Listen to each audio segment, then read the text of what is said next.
Hey class, Ms. Jones here. Today, we're going to start with a review about radius and diameter. Let's begin with this table in your notebook. On this side, we have the radius, halfway across the circle. On this side, we have a diameter, all the way across the circle. Please take a moment and fill in the table. We will check your answers in a moment. Okay, how did you do? First one should be 6, 8, 6, 15, and 3.5. Be careful with those decimals.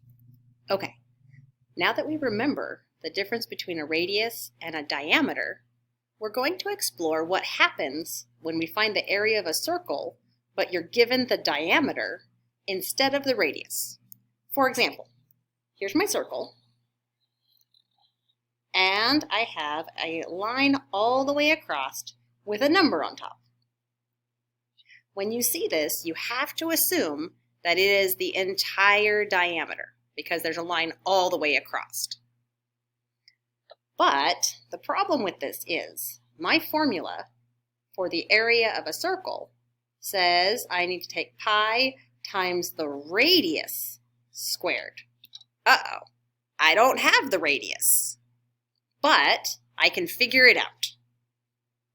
So, if I have a circle and the diameter is 4, the radius is only halfway across the circle.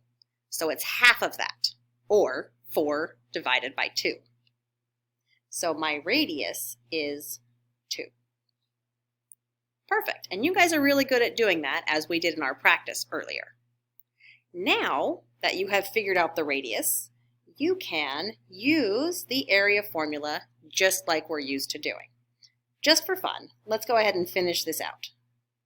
Area equals pi 3.14 times the radius, so we're using 2, not 4, 2.